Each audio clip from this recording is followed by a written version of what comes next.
About 3.5 months ago, I woke up way too early to go to Hong Kong for a visa run. Basically, that means exploiting this loophole in Chinese law that stipulates one must apply for a work visa outside of China. As I'd arrived on a tourist visa at the time, I had to venture out there for my new visa to be a legal worker. Hong Kong is a special administrative region of China, and it enjoys a certain amount of freedom, creative, political, expressive, and otherwise, under China's one country, two systems policy, though a lot of people feel that these freedoms are being eroded as of late. It's these freedoms and Hong Kong's history as a colony of Great Britain back in the day that make Hong Kong special. Hong Kong is its own animal. Upon arriving, I could immediately feel that this was not mainland China. Sure, the people are ethnically Chinese, but looking and walking around, I definitely wasn't in Kansas anymore. The streets are designed differently, as are the buildings, the cars, the food's different, the language, written and spoken, is different, all the money is different, even the parks have a different look and feel. Non-Chinese are all over Hong Kong, and pretty much everyone can speak some form of English. Hong Kong does not feel like China. But let's make a very important distinction. That doesn't mean that it's not part of China. I didn't say that. I just said it doesn't feel like China. It just doesn't. It doesn't feel like China. It does not feel like China. The whole time I was in Hong Kong, I was reminded of when I first arrived in China at 22 years old.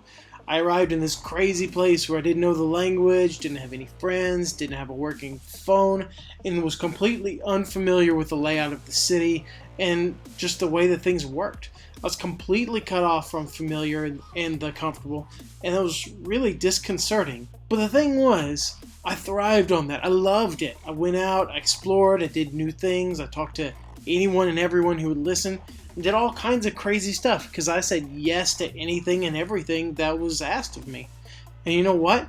I had a hell of a time. It was the ride of my life. But here's the thing. At that point, when I was in Hong Kong, after 5 years of being in China, 27 years old, I'd become pretty comfortable and well adjusted, fairly fluent in the language and how everything worked. And my reaction to being in Hong Kong for a few days was not at all what I expected. I kind of withdrew from the situation and put up guards all around myself. I didn't spend too much time, out and exploring much beyond what I needed to. I spent way too much time in the hotel room, and I didn't expect that what had drawn me to China, that unknown and the unexpected, would cause me to withdraw in Hong Kong. And it's not even, Hong Kong's not even that different from China when you compare it to somewhere like the USA. I'm still trying to puzzle it out, why things happen that way, but the best I can figure it is something that I heard said by Ed Norton in one of my favorite movies, Leaves of Grass. While teaching something in his philosophy class, Ed Norton's character said, "The balance needed for a happy life is illusory, and as soon as in our gorgeously flawed human way we think that we've attained it, we're pretending divinity, and we're gonna crash like Icarus, flaming into the sea."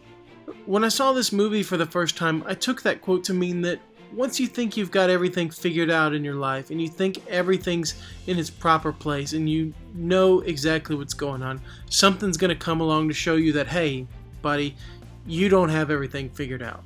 I'm not really sure why I was overwhelmed and withdrew and didn't really want to explore Hong Kong, this place that I was supposedly excited to visit. Maybe it's just that I was just caught off guard by how different it was, or maybe I was pretending divinity, thought I had China all figured out, and then when I was in Hong Kong, I found out that, in fact, I hadn't figured out China, and that threw me back on my ass and I didn't want to explore it. Or maybe it's just that I've simply changed in the past few years in terms of my desire to explore. I don't know what it is, but I'd love to have the chance to go back and have another crack at it, because now that I've had the chance to think about it, I'm looking forward to it more than ever. Thanks for watching, everyone. I'll see you all next time.